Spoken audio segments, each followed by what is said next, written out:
Welcome in, everyone. This is the SSFFL podcast, and I'm your host, Chuck, here with Tony. How you doing, Tony? Not too bad. How about you? I'm good, man. And Tony's the other host, in case you guys haven't noticed that by now.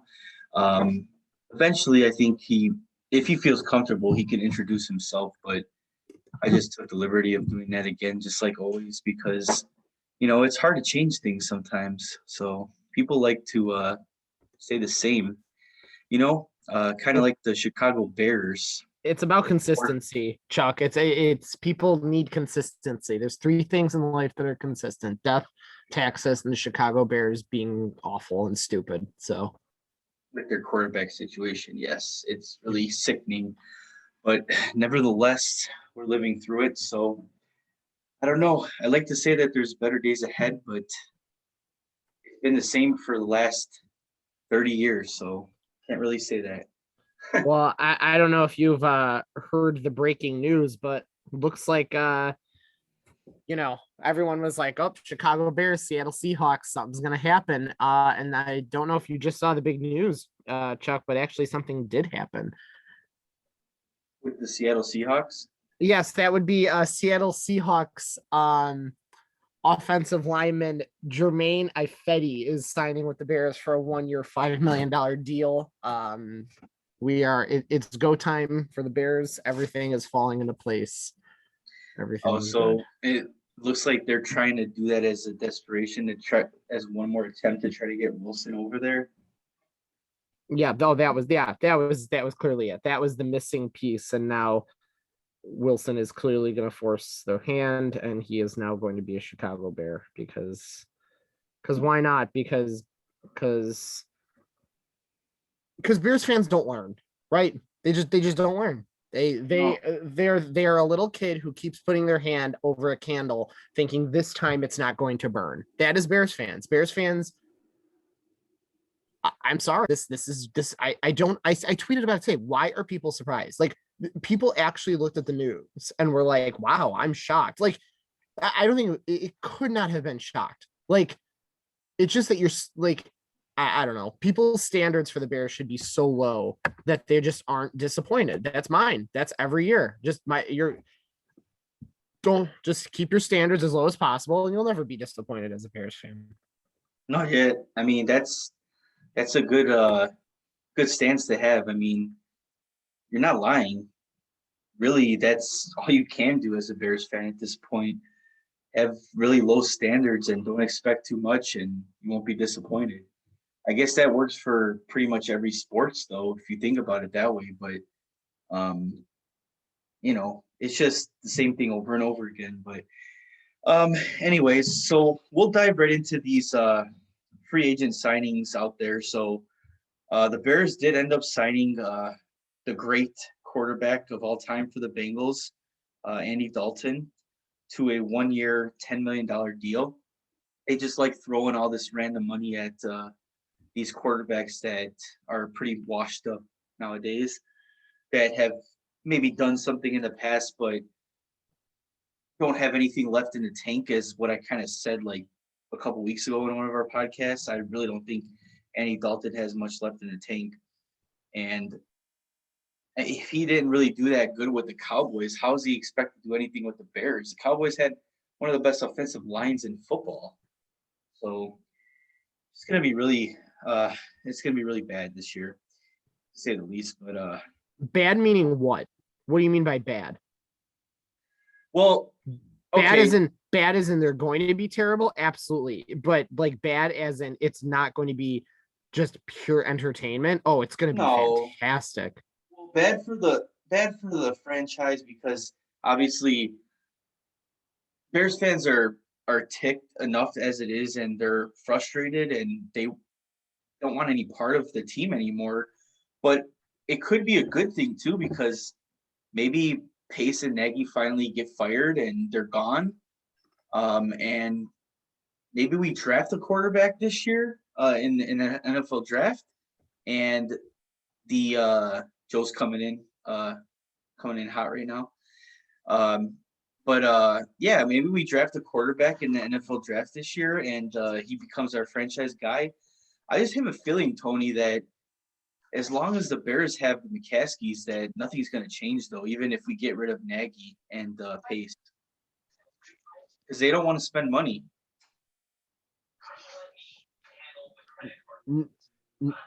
Nothing's going to happen. I don't. Here's I guess what it comes down to. Like, and we said this in the group chat the other day, right? Like everyone's like, oh, Watson, what can we get for Watson? Oh, but what about Russ? Like you might have to give up just a little less. Oh, but and I said, like, I would bet a draft pick, nothing will change. And sure, Dalton obviously is different than Foles and Trubisky. Obviously, but not in a better way. But yeah, so I'll gladly let you have him. But so here's what it comes down to. Thanks a lot, Joe. Appreciate that, Cowboys fan. Fans are going to say about the Bears fans are basically going to say like, oh, I'm not watching. I'm not supporting this team. And that's now. Wait 6 months and everything will change. It absolutely will. This is how it goes.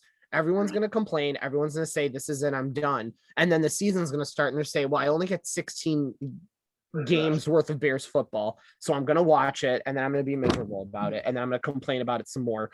And that's just how it goes. And then the Bears will win 2 games. The Bears will win 2 or 3 games in a row. And people will be like, maybe the Bears have found it out. And then they're going to lose 5 in a row. And people will be like, oh, nope, they suck again. Like, and then it's going to be the same offseason that it's been for the Bears every season, probably of the last 15 years. Is what's going to happen is people are going to see their offseason. And then they're going to say, maybe these were the pieces they needed to put together. Maybe the Bears have clicked and figured out, oh, they got a new assistant defense coordinator. Oh, they got this 3rd string wide receiver they have. This guy who was undrafted they signed has the potential. We got to steal. Oh, good job. This is how it goes every year. I don't understand. I guess from someone who's not a major football fan to watch this chaos and then have people be like, I just don't get it. You do this every year. You do this every year. At least with the Blackhawks, the past 4 years, I've been saying, oh, no, they're really bad. Like, they're very bad. And that's just how it is. And then if they have a season like they're putting together now, I'm like, all right, well, it's a little better than I thought it was going to be, whatever.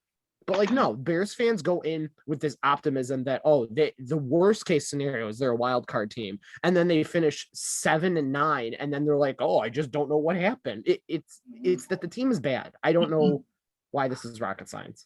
Yeah, it's like you said, temper expectations as a Bears fan. Just that's all you can do. Diving into the other news, though, as Joe comes into this podcast for today, we did find out that his boy got signed with the Dallas Cowboys. Dak Prescott gets a 4-year, $160 million contract. How you feeling about that, Joe? I'm loving it, man. I need a franchise quarterback in Big D. And it's probably expected, right? I mean, I think you knew all along that the Cowboys weren't going to let him walk, right? Well, it was like pulling teeth to get the deal done. Don't get me wrong on that. Yeah, of course it was. But I mean, you know, Dak, it paid off for him waiting it out like that. He cashed in. Yes. So good for him. He deserves it. Yes, now you can have my sloppy seconds. Oh yeah, and like I said, thanks a lot for that. But so we got a ton of other free agent signings out there. Yes. Let's see. Another big one I thought was the Patriots signing of Jonnu Smith and Hunter Henry. And they also have Nelson Aguilar. Yes, they do. Nelson Aguilar, 2 years, $26 million. And Kendrick Bourne. Okay, yeah. Kendrick Bourne from the 49ers. Hunter Henry, 3 years, $37.5 million. Jonnu Smith, 4 years, $50 million. 3-year deal with the Bengals. Okay, yeah. Yeah, it's just weird how, I mean, I was thinking that, okay, New England is probably going to spend money. I was really thinking that. But I never thought in a million years that they would sign 2 of the top tight ends out there. I mean, Hunter Henry and Jonnu Smith were the top tight ends out there. Do you guys agree on that? Yeah, probably. I mean, besides Kelsey and your guy George Kittle. Kittle and Waller.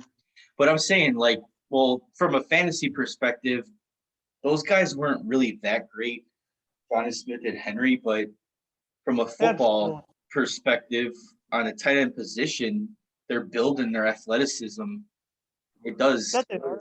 say a lot, but you know, they were looking to make moves though. Obviously, giving Cam some weapons around him was pretty important after that disappointing season last year. I don't Yes. know if it's gonna turn around his passing yardage that much. He was only averaging about 190 Oh. passing yards per game. To add to your point, Tennessee also lost Corey Davis to the Jets, but I mean, is that really a big loss for them? I think it is. I don't think he was Personal- all. I don't think he was all the excitement that he was supposed to be. Well, he definitely wasn't. Definitely wasn't. Overall. Yeah, he Out of definitely Western wasn't worth. Michigan. He definitely Nonetheless. wasn't worth the first round pick, though. That's for sure. Definitely was No. not worth that. But he does have some value. I don't know. 3 years, 37.5 mil is a little steep for someone like that, though, in my opinion. I don't Yeah. think he's a true number one. I think he No. paired really well with AJ Brown in Tennessee. And he had a really good breakout season, but then Yes. again, a lot of these a lot of these NFL players and basketball players and MLB and whatever, all these like professional guys, they know they're on a contract year. They're gonna try to turn it up a little more so they can get that contract. And it's sort of Yes. what Corey Davis did this past season too. And Yeah, it's almost like it's not about winning anymore. It's all about the moolah. well, yeah, I mean, We know nowadays- loyalties. We know loyalties dropped off. yeah, We know it loyalties dropped off. yeah, Why would it you be has. loyal though? Why would you be loyal though? Well, I don't know, but what I was Think gonna about it, say- there's still potential over there. For who? Are we talking about just in general in the NFL or with a particular team? Well, no. The Titans still have potential. I still say they're not far from competing, and they let Corey Davis walk. yeah, I don't know, well, man. to me that means that like AJ Brown's gonna be a monster next season if they don't sign anybody else to take over Oh. Corey Davis's spot. Yeah. I mean, he and DK Metcalf came from the same place, Ole Miss. Yeah, I just don't see Corey Davis as being like a true number one though. So I don't. they got a lot of guys over there in New York that may not be number ones either, like Mims and a couple other those guys. They don't know what they have in those guys yet. So sounds like they're just trying to sign some guys that can catch the ball and gain some yards. Yeah. Plus they have a know. new head coach up there, so I mean, Defensive minded be, guy too. So yes, Robert Saleh from the 49ers. exactly. So all right, that's the Corey Davis news and the Titans news or the Patriots news. One of the biggest running back signings out there was probably Aaron Jones, 4 years, $48 million to go back to the Green Bay Packers. Did you guys really think that he would end up back in Green Bay? I had a feeling he would. Yeah. Yeah, of course.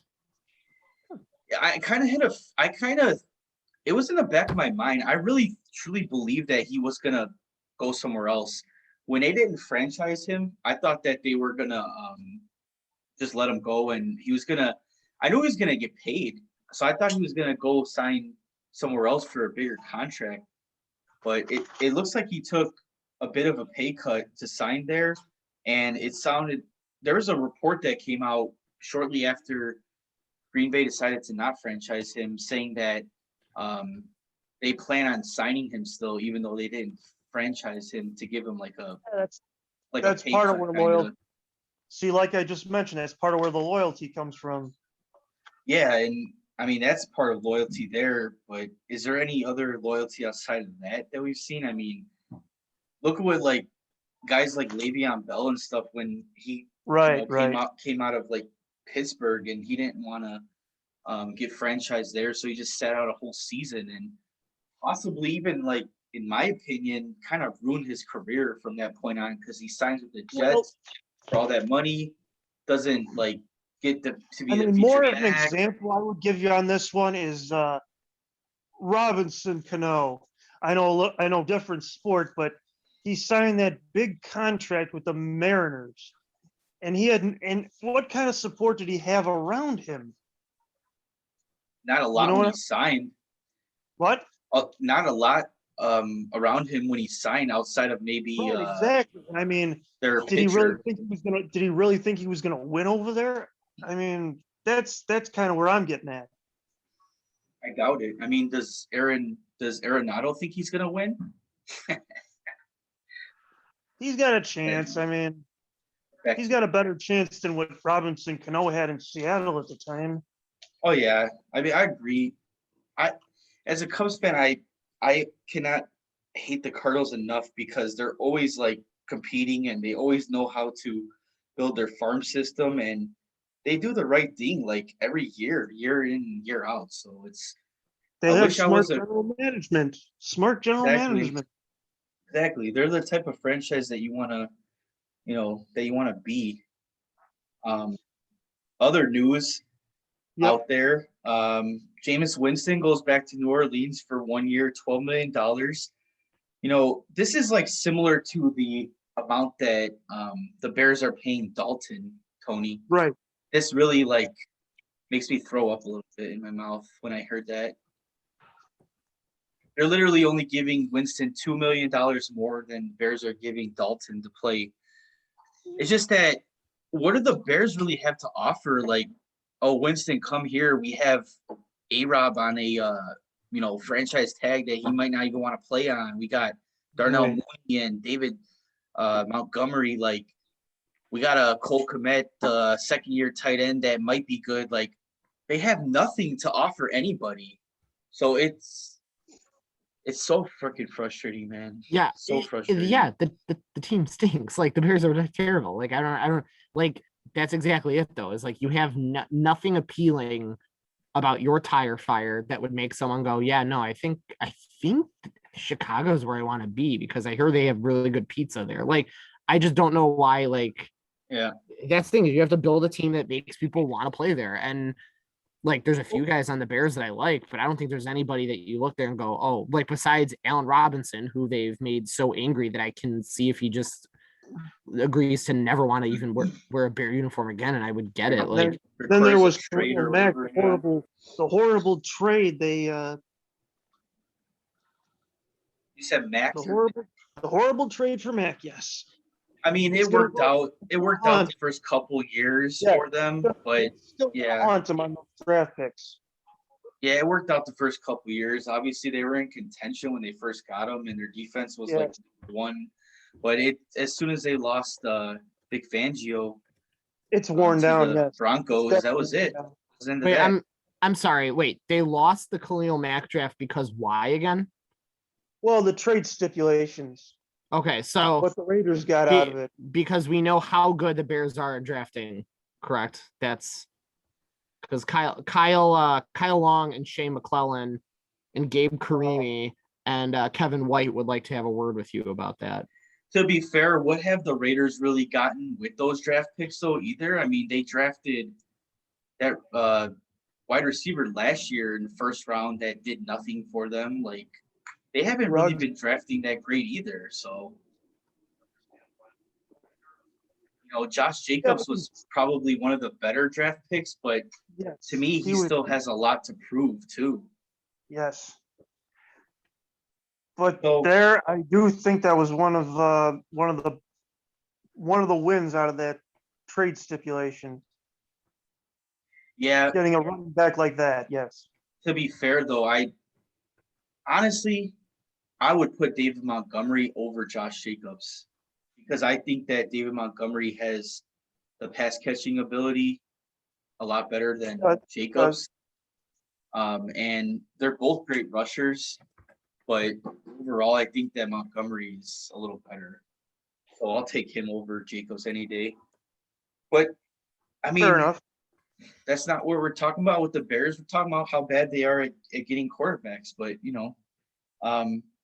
a lot more news out there to talk about, though.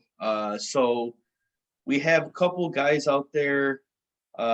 Marvin Jones signs with the Jaguars, 2 years, $14.5 million. This one actually surprised me a little bit. The Jaguars have been throwing some money around to some guys. They also landed Carlos Hyde with a 2-year, $6 million deal, which I guess that means that James Robinson might not get the full workload this coming season. Same thing with have- DJ Chark. Sort of like a 1-2 punch there, kind of like what Chris Carson and Carlos Hyde were. Except I think, Robinson is a much better pass catcher, so he'll probably be the main pass catcher there. And then I really thought that Marvin Jones might be signing with like the Packers or one of those teams that want to contend like right away, or that are contending now, maybe in like the Chiefs or somebody like that. Because I think the Chiefs are losing Sammy Watkins. I'm pretty sure he's a free agent. Would you ever rather have Sammy Watkins or Will Fuller? Will Fuller. Will Fuller, yes. That is an instant Will Fuller for me on that one. It's unfortunate what happened to Will Fuller last season. He was having such a great year, and then he just got suspended for his steroids or his whatever it was. I'm pretty sure it's steroids. But he was having a great year, and then now he's suspended for the first 3 games of the season. So whoever decides to sign him is going to have to take that hit to open the season too. How about Juju or Curtis Samuel? So I have my list. I have my list out there for the top 3 best available that are out there still. Well, the only other guy that I wanted to talk about first before we jump into that was Ryan Fitzpatrick. I really wanted the Bears to sign Fitzpatrick. And I really don't care that he was like older than all the other guys out there. But I just feel like he could have literally been fun to watch, even if he was going to come in and he wasn't going to really win the Super Bowl for us. He still would have been really entertaining to watch. Like, I'd rather watch him over Dalton or Foles. But Washington signs him for 1 year, $12 million. $2 more million than Andy Dalton once again. And we couldn't even land a guy like that. I mean, it's just ridiculous. But Washington definitely needed a quarterback. They had some bad quarterback play last season. So I think Fitzpatrick coming in is a good thing for them. I feel like they're gonna draft a quarterback in this upcoming draft, and they're gonna have that guy. They'll have to. They're gonna have that guy sit behind Fitzpatrick all year long and learn from him. And then when if Fitzpatrick decides to retire next season or he leaves to another team, this rookie will take over with some minor knowledge in the books already.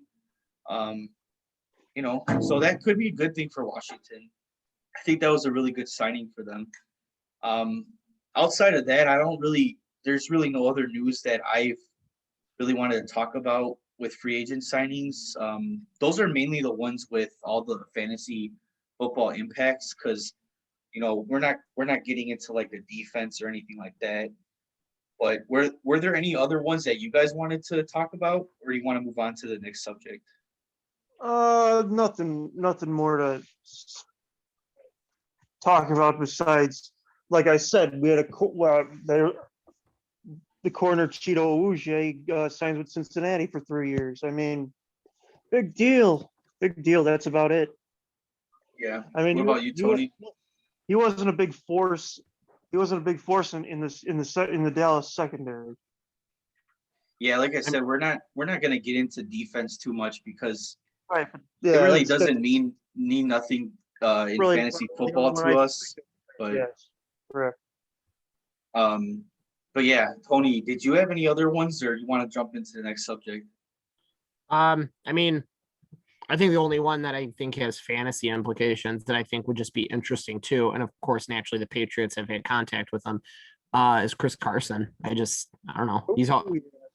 I always feel I've had him 2 years for fantasy. I don't think I had him this year, but like he's like just always been to me a really solid RB3. Like if he's your third running back in fantasy, like he was always really good for me. So I don't know. Yeah, It'll be interesting to that's see where he goes.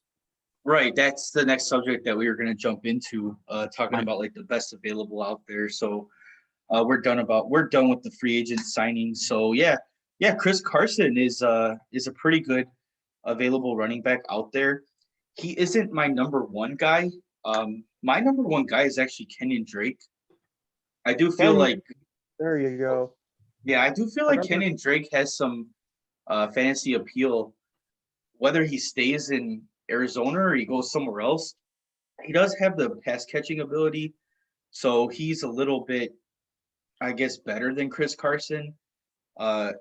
Carson has had problems staying healthy too, so that's like another thing when talking about him. But obviously, Kenyon Drake was in that boot last season too to start the season, so he didn't really start out that great.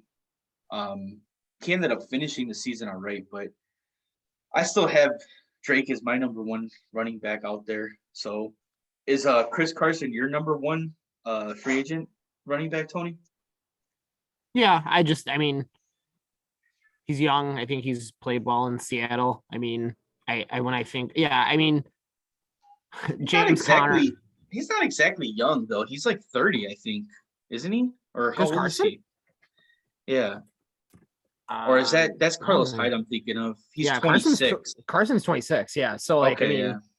you have a guy who for the next at least probably like 4 or 5 years you can rely on pretty heavily. I mean, Yeah. what I guess for me it just always comes to when I compare who would I rather have. For me personally, I'd rather have Carson than Drake. And then when I think of like other guys who are left, like between like Chris Carson, like James White, I'd probably pick Chris Carson. You know, Chris Yeah. Carson or James Conner, I'd probably pick Carson. I mean, I just Uh-huh. when I look at the guys left and available, I just think I'd rather have Carson than any of those guys. Yeah, Carson since is the same. Go ahead, we've Joe. covered all these Crimson Tide running backs. Is anyone excited to see Najee Harris this season? I am excited to see Najee Harris.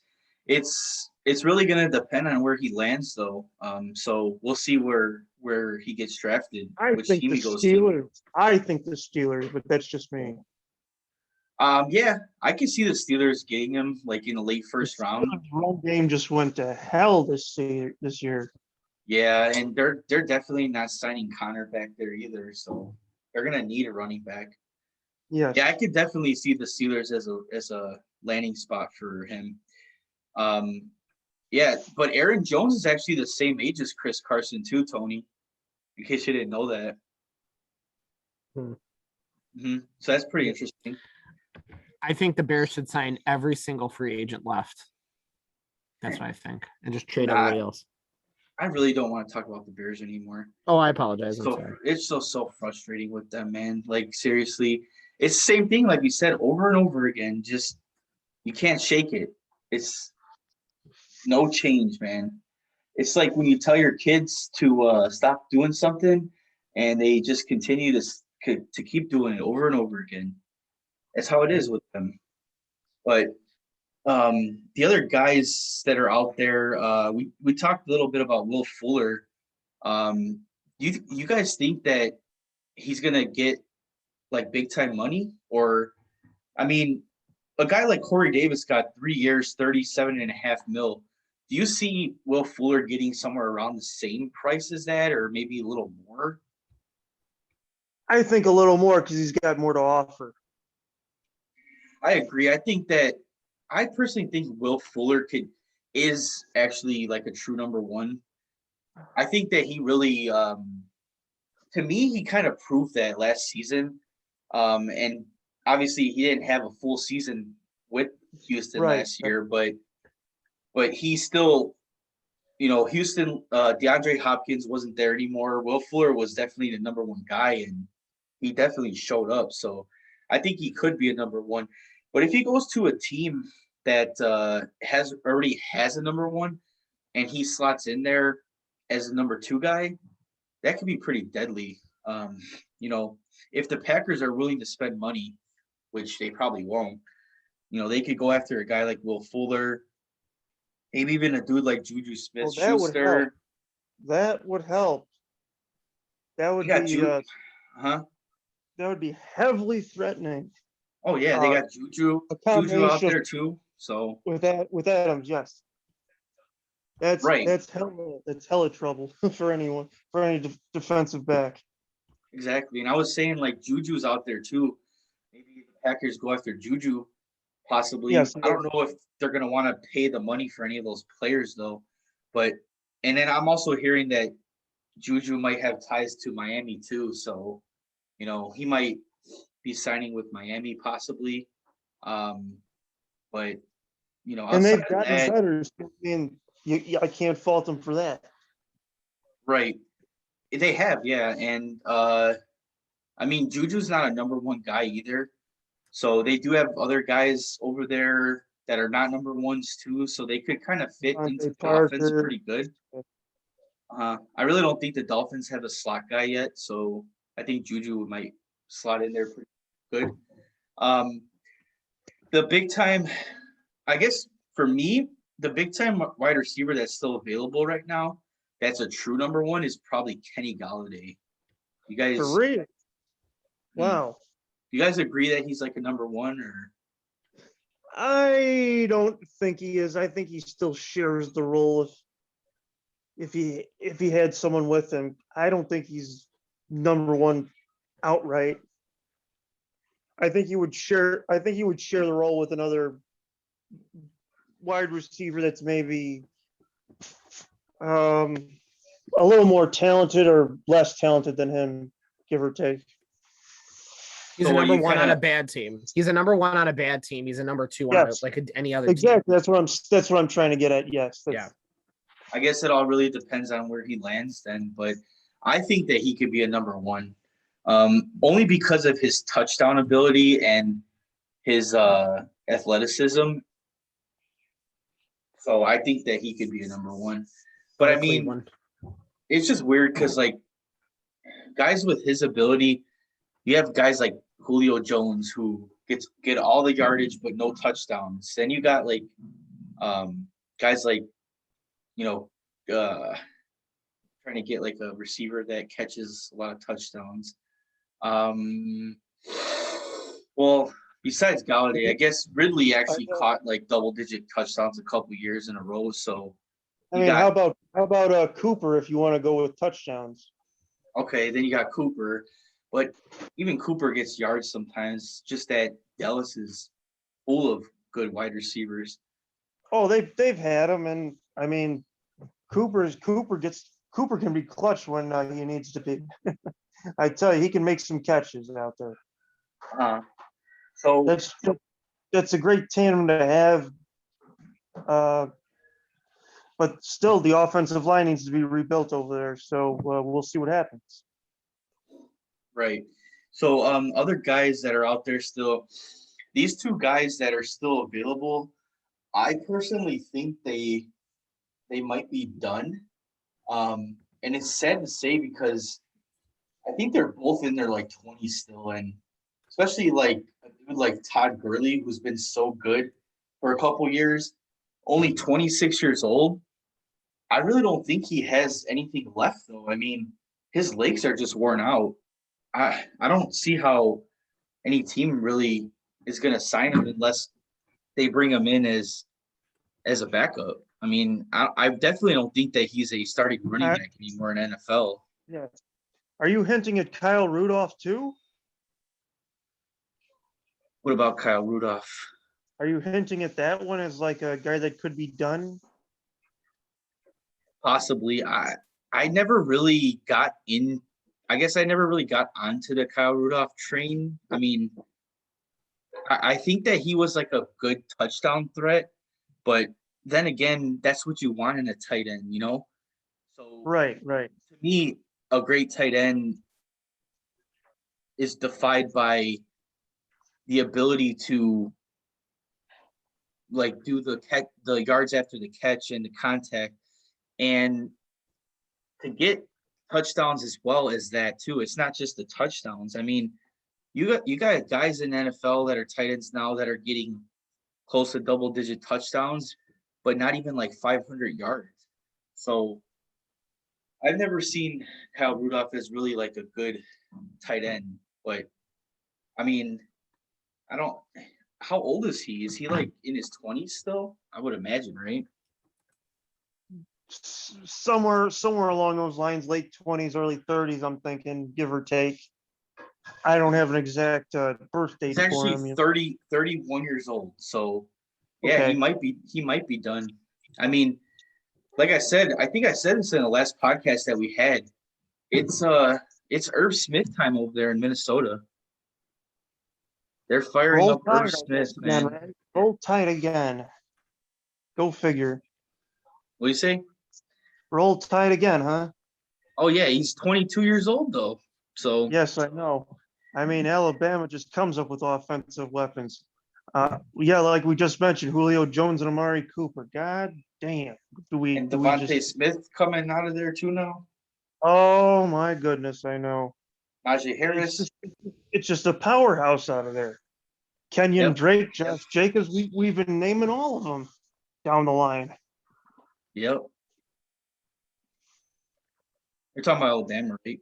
Derrick Henry Yeah. went to Alabama, didn't he? Oh, yes, he did. Just Yes. one after another out of there. Yeah, I really do agree with you on that. They do come up with a lot of good offensive players. Yeah. Tony talked a little bit about James White a little earlier. I think personally I could see James White going to the Bucks. I mean, he has a tie to Tom Brady because he was in New England all those years with him, and And he scored that they need game-winning touchdown in the Super Bowl against the Falcons. they need a pass catching running back too. So Yes. it kind of fits their needs.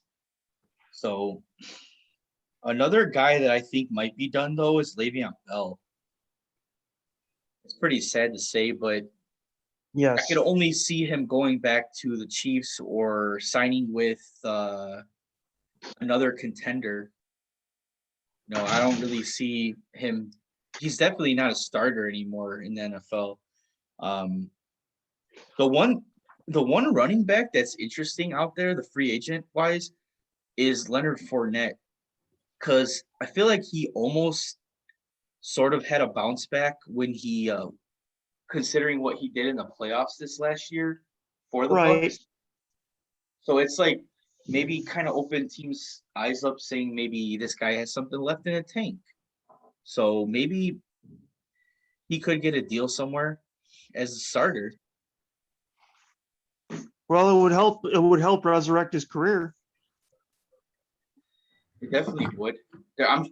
I know offhand, I really don't know what teams are in dire need of a running back, but he does have the ability to catch the ball as well. Like I said, we know Pittsburgh needs a run game. Yeah, I think that, like we talked about, though, I think Pittsburgh is going to look to do that in the draft. Right, yes. I can almost feel it that they're going to go after Mr. Harris. Fournette's only 26 years old, too. He's the same age as Aaron Jones and Chris Carson. So Correct, yes. Someone will overpay. That's what free agency is all about. It's all about overpaying a guy. Someone will overpay and then regret it, and then people will be talking about that. And then you move this for cap space. Like it's the recycled thing of free agency in every sport every year. Every sport. Oh my goodness! Just like a guy I admired years ago, Josh Hamilton. oh my God, that guy. That guy was supposed to be good, man. He just could not get it together. And he took that big deal with the Angels, and it was a letdown for him. Yep. Big letdown. Maybe the Dolphins possibly could go after a guy like Fournette. They need a running back.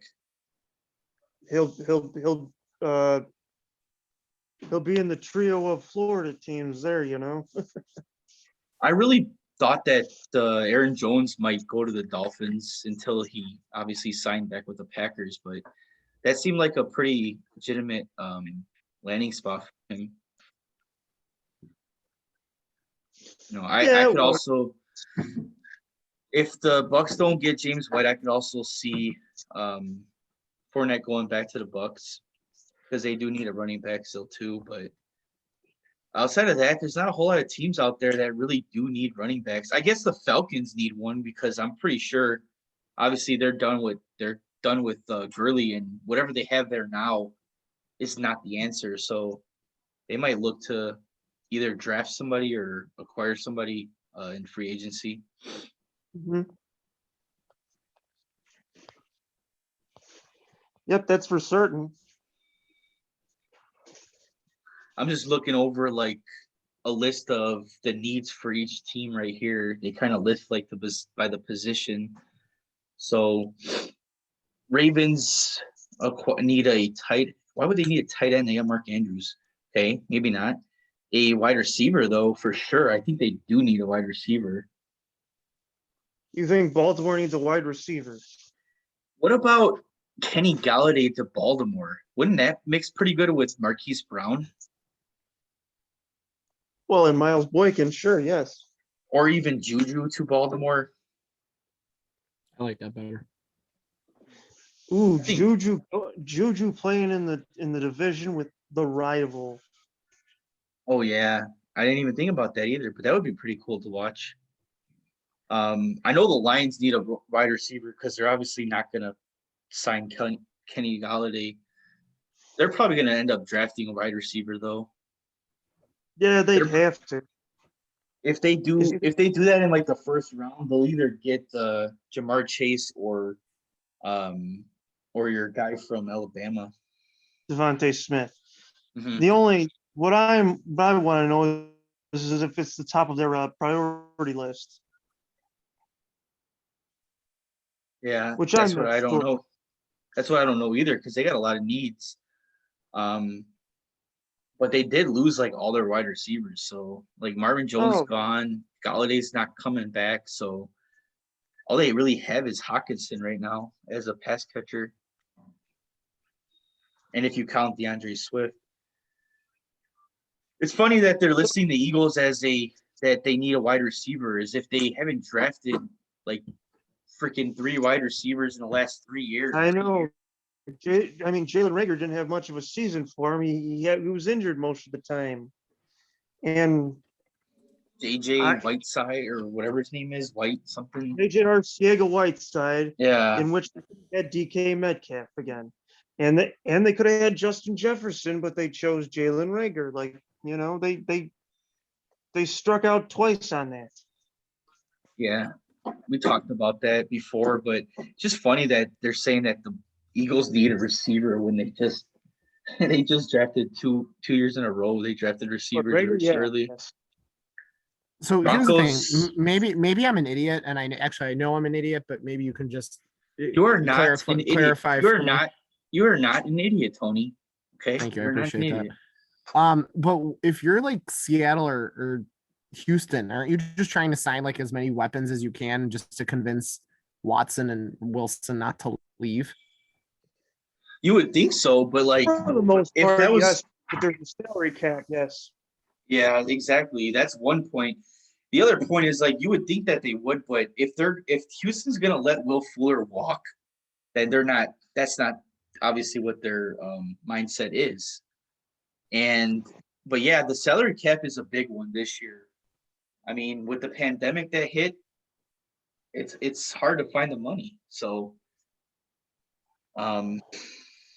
yeah, that's that. So anything else you guys want to add to the free agents out there? Otherwise, we'll go ahead and jump into the final thing for today. Yeah, we can jump in on the final. Yeah, I'm good. Cool. Well, that concludes the free agent signings and available free agent listings. So we're going to move on to the next subject here. And I am going to start the next podcast up right now, guys. And I'll send you the invite so that we can jump in there. We're going to play the 2 truths and 1 lie. All right. Cool. Alrighty.